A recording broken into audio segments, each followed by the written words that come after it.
یہی بات تھی جو شیخ عبد القادر جیلانی رحمۃ اللہ علیہ نے اپنی وصیت میں اپنے بچے سے کہی. 11ویں دینے والے ہیں، لیکن حضرت شیخ عبد القادر جیلانی کی وصیت اور تعلیمات کو کتنے لوگ ہیں کہ جانتے ہو؟ یہ جن مقامات تک پہنچے ہیں وہ کس چیز کی بدولت پہنچے؟ انہوں نے جو پیغام دیا وہ کیا تھا؟ اے میرے بچے، جس طریقے سے قرآن مجید میں حضرت لقمان کی نصیحتیں جو ہے نقل کر دی گئی ہیں، میں یہ عرض کروں گا بالفرض اگر قرآن حضرت عبد القادر جیلانی کے بعد نازل ہوا ہوتا تو شیخ عبد القادر کی یہ نصیحتیں بھی قرآن میں درج ہوتی. اتنی اونچی نصیحتیں ہیں. اے میرے بچے، اس حقیقت کو ذہن نشین کر لے، لا فاعل فی الحقیقت ولا مؤثر الا اللہ. اس کائنات میں نہ کوئی فاعل حقیقی ہے نہ مؤثر حقیقی ہے سوائے اللہ کے. کسی شے میں کوئی تاثیر نہیں اگر اللہ نہ چاہے. آگ جلا نہیں سکتی اگر اللہ نہ چاہے. پانی ڈبو نہیں سکتا اگر اللہ نہ چاہے. زہر ہلاک نہیں کر سکتا اگر اللہ نہ چاہے. کوئی چیز فائدہ نہیں پہنچا سکتی اگر اللہ نہ چاہے. تو در در پہ کیوں سر جھکاتے ہو؟ در در پر کیوں جبیں سائی کرتے ہو؟ سب کے سامنے کیوں ہاتھ پھیلاتے ہو؟ ایک اللہ سے مانگو. ایک اللہ کے سامنے زمین پر اپنی جبین رکھو. لا فاعل فی الحقیقت ولا مؤثر الا اللہ. نظر آتا ہے ہمیں کہ پانی پیاس بجھا دیتا ہے. پیاس بجھانے کی صلاحیت پانی میں نہیں ہے، اللہ کے اذن سے. کھانا بھوک مٹا دیتا ہے. بھوک مٹانے کی صلاحیت کھانے میں نہیں ہے، اذن رب میں ہے. دیکھیے یہی یقین تھا. حضرت موسیٰ علیہ السلام کا واقعہ یاد کیجئے. سامنے سمندر آ گیا ہے، قوم دیکھتی ہے پیچھے کہ گرد و غبار کا طوفان ہے. معلوم ہوا کہ فرعون اپنے لشکر سمیت آ گیا ہے. لشکر جب چلتا تھا تیز رفتاری کے ساتھ تو گرد و غبار کا جو طوفان اٹھتا تھا اس کا تصور کیجیے. اور لمحہ بلمحہ وہ قریب آ رہا ہے. پوری قوم نے کیا کہا؟ اے موسیٰ انا لمدرکون. اے موسیٰ ہم کو پکڑے گئے. قرآن مجید نے تو یہاں وہ باتیں نہیں لکھی ہیں، لیکن تورات میں یہ درج ہے کہ بنی اسرائیل جھگڑنے لگے، دست و گریبان ہو گئے موسیٰ کے ساتھ. موسیٰ ہمیں یہاں مروایا لا کر، اس سے تو ہم ہی بہتر تھے. وہاں کھانے کو ملتا تھا، زندگی تو تھی، بیگار ہم کر رہے تھے، موت تو نہیں تھی. اب جو کچھ ہوگا اس کا تصور کرو، جس طریقے سے ہمارے ٹکڑے اڑائے جائیں گے. تو لڑ رہے ہیں حضرت موسیٰ علیہ السلام سے. یہ تورات کی تفصیل ہے. قرآن میں صرف اتنا آیا ہے، پریشان ہو کر انہوں نے کہا انا لمدرکون. موسیٰ ہم تو پکڑے گئے. اس وقت موسیٰ کا جواب کیا ہے؟ کلا ان معی ربی سیہدین. نہیں، میرے ساتھ میرا رب ہے، وہ راستہ دے گا. بتائیے کہاں راستہ نظر آ رہا ہے؟ یہ ہے ایمان بالغیب. راستہ نظر نہ آئے تب اللہ پر یقین ایمان ہے. جیب میں پیسے ہوں اور تب دل کو اطمینان ہے تو ایمان کس پر ہوا؟ پیسے پر، اللہ پر نہیں. جب وسائل و ذرائع نہ ہو اور پھر یقین ہو کہ اللہ مسبب الاسباب ہے، وہ اسباب کا پابند نہیں ہے، وہ اسباب کا محتاج نہیں ہے، اسباب اس کے محتاج ہیں. اگر یہ یقین ہے تو اللہ پر ایمان ہے. یہ نہیں ہے تو تمہارا ایمان اسباب پر ہے، وسائل پر ہے، ذرائع پر ہے، مادیات پر ہے، اللہ پر نہیں. اس وقت کہاں راستہ تھا؟ کوئی راستہ تھا؟ سمندر ہے اور ادھر سے لشکر آ گیا ہے. کلا ان معی ربی سیہدین. اب دیکھیے ایمان کہہ دینا آسان ہے، ہوا معکم اینما کنتم. جہاں کہیں بھی تم ہوتے ہو اللہ تمہارے ساتھ ہوتا ہے. لیکن اس کا یقین قائم ہو جائے تو زمین و آسمان کا فرق واقع ہو جائے. یہی بات ہوئی حضور کے ساتھ. غار ہے، چھپے ہوئے ہیں محمد الرسول اللہ اور آپ کے وہ یار غار ابو بکر صدیق رضی اللہ تعالی عنہ. اقبال نے حضرت ابو بکر کی شان میں چند اشعار کہے صرف، لیکن واقعہ یہ ہے کہ بھاری بھاری نظموں پر اور قصیدوں پر بھاری ہے. طویل ترین نظمیں اور قصیدے ہوں ان پر بھاری ہے. ہمت او ابو بکر کی ہمت جو ہے، کشت ملت را چو ابر، جیسے بارش سے کھیتی اپجتی ہے، ابو بکر کی ہمت اور عزیمت اس امت کو اسی طرح سینچنے والی ہے۔ ثانیے اسلام و غار و بدر و قبر، وہ دوسرے تھے اسلام میں، دوسرے پہلے کون تھے؟ انا اول المومنین، حضور فرماتے ہیں سب سے پہلا ایمان لانے والا میں، دوسرے ابو بکر۔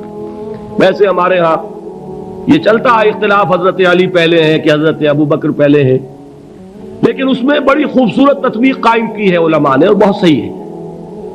چار کے بارے میں فیصلہ ہی مت کرو کہ کون پہلے ہے، ان کی ایک عجیب تقسیم کر دی ہے۔ آزاد مردوں میں، بالغ مردوں میں سب سے پہلے ابو بکر، بچوں میں سب سے پہلے علی، خواتین میں سب سے پہلے خدیجہ، اور غلاموں میں سب سے پہلے زید ابن حارثہ۔ بڑی پیاری تقسیم ہے، یہ چاروں ہی پہلے ہیں، ہر ایک کے لیے اولیت ہے۔ اور واقعہ یہ ہے کہ اگر زمانی اعتبار سے تعین ہوگا تو پہلے خدیجۃ الکبریٰ آئیں گی رضی اللہ تعالی عنہ، کسی اور سے بات کرنے کی نوبت بعد میں آ سکتی ہے، پہلے تو اہلیہ محترمہ سے بات ہوئی، آتے ہی پہلی وحی ہوئی ہے، ابھی تبلیغ کا حکم نہیں تھا۔ کس کو بتایا واقعہ؟ ابھی اپنی نبوت کی تبلیغ کا تو حکم ہی نہیں آیا۔ واقعہ کس کا ہے؟ وہ خدیجہ کا ہے۔ جب کہا ہے کہ خشیت علی نفسی، مجھے اپنی جان کا اندیشہ ہے، تو کیا جواب دیا خدیجہ نے رضی اللہ تعالی عنہا؟ وہ صدیقۃ الکبریٰ ہے۔ صدیقات جو ہے خواتین، ان میں چوٹی پر خدیجۃ الکبریٰ ہے رضی اللہ تعالی عنہا، اور صدیق جو مرد ہیں ان میں صدیق اکبر ہے ابو بکر صدیق رضی اللہ تعالی عنہ، لیکن صدیقات میں چوٹی پر۔ جب حضور نے فرمایا خشیت علی نفسی، کیا فرمایا؟ کیا عرض کیا؟ کیسے تسلی دی؟ نہیں، اللہ آپ کو ضائع نہیں کرے گا، آپ غریبوں کے ہمدرد ہیں، آپ مساکین کے تکالیف رفع کرنے والے ہیں، آپ بیواؤں کی سرپرستی کرتے ہیں، آپ مسافروں کی خدمت کرتے ہیں، اللہ آپ کو ضائع نہیں کرے گا۔ یہ یقین ہے اس خاتون کے اندر۔ خیر وہ ایک علیحدہ بات ہو جائے گی۔ میرے دل پر حضرت خدیجہ رضی اللہ تعالی عنہ کی شخصیت کا بڑا گہرا نقش ہے، جو وہ کوئی اور ہی وقت اور موقع ہوا تو بیان ہوگا۔ بہرحال اقبال نے ایک مصرے میں جو چار اولیتیں جمع کر دی ہیں، ہمت او کشت امت را چو ابر، ثانی اسلام و غار و بدر و قبر۔ اسلام میں حضور کے بعد پہلے کون؟ ابو بکر۔ غار میں حضور کے ساتھ کون؟ ابو بکر۔ بدر کی رات اللہ کا رسول سربسجود، وہ جھاڑ، وہ گھاس پھوس کی جو جھوپڑی بنائی گئی تھی، اور وہاں تلوار ننگی لے کر پہرا دینے والا کون؟ ابو بکر۔ اور اس حجرہ عائشہ میں محمد کے بعد سب سے پہلے دفن ہونے والا کون؟ ابو بکر رضی اللہ تعالی عنہ وصلی اللہ علیہ وسلم۔ وہ جو معاملہ میں سنا رہا تھا غار ثور کا، حضرت ابو بکر بھی حضور کے خیال سے لرز گئے ہیں۔ آپ کو یاد ہوگا کہ جا کر پہلے تمام جتنے سوراخ تھے انہیں بند کیا ہے، ایک سوراخ رہ گیا تھا جس کو بند کرنے کے لیے کوئی کپڑا نہیں تھا، وہاں اپنی ایڑی رکھی ہے، تب کہا ہے حضور سے تشریف لائیے، اور اپنے زانو پر حضور کو لٹایا ہے، اور وہاں کسی موذی جانور نے کاٹا ہے، حضور کی آنکھ لگ گئی تھی، اس وقت اس بل کے اندر جو بھی بچھو ہے کیا ہے واللہ عالم، اس نے کاٹا ہے، اس کی تکلیف کی وجہ سے ابو بکر کی آنکھوں سے آنسو ٹپک گئے، حضور کے چہرے مبارک پر پڑے ہیں، تو حضور جاگے ہیں، معاملہ کیا ہے؟ ایڑی نہیں ہٹائی وہاں سے، مبادا وہ جانور وہاں سے نکل کر محمد الرسول اللہ کو کوئی گزن پہنچا دے، ابو بکر کی ایڑی ہے، جس طرح چاہے کھا لے، ختم کر دے، جان نکل جائے تب کوئی آنچ آئے محمد پر تو آئے، لیکن جیتے جی نہیں۔ وہ ہے ابو بکر۔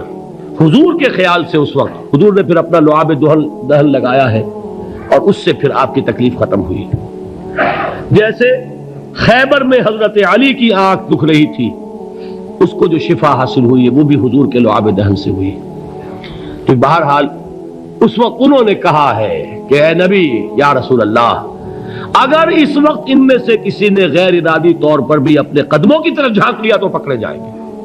کیا جواب تھا اللہ کے رسول کا؟ لا تحزن ان اللہ معنا، اللہ ہمارے ساتھ ہے، کیوں گھبراتے ہو ابو بکر؟ یہ ہے ایمان باللہ، میرا مالک اللہ، میرا رازق اللہ، میرا محافظ اللہ، میرا مددگار اللہ، میرا پشت پناہ اللہ، میرا دوست اللہ۔ یہ دوستی ہے اللہ کی جو لب لباب ہے، حاصل ہے ایمان کا، اسی کا نام ولایت ہے۔ اولیاء اللہ کے سروں پر سینگ نہیں ہوتے، جس کے دل میں ایمان راسخ ہو چکا ہو وہی اللہ کا ولی ہے، جسے اللہ پر یقین ہو چکا ہے وہی اللہ کا ولی ہے، جسے یقین ہے اللہ میرے ساتھ ہے، میرا مددگار، میرا پشت پناہ، میرا ساتھی، میرا دوست، میرا محبوب، میرا محب۔ اللہ اہل ایمان سے محبت کرتا ہے۔ واللہ یحب الصادقین، ان اللہ یحب الذین یقاتلون فی سبیلہ صفا کانہم بنیان مرصوص۔ اللہ محبت کرنے والا، اہل ایمان محبوب، اور اہل ایمان محبت کرنے والے اللہ محبوب۔ والذین آمنوا اشد حبا للہ۔ آپ تصور کیجئے جسے یہ رشتہ ایمان یا رشتہ ولایت حاصل ہو جائے، الا ان اولیاء اللہ لا خوف علیہم ولا هم یحزنون، آگاہ ہو جاؤ، اللہ کے دوستوں کے لیے نہ کوئی خوف ہے نہ کوئی حزن ہے۔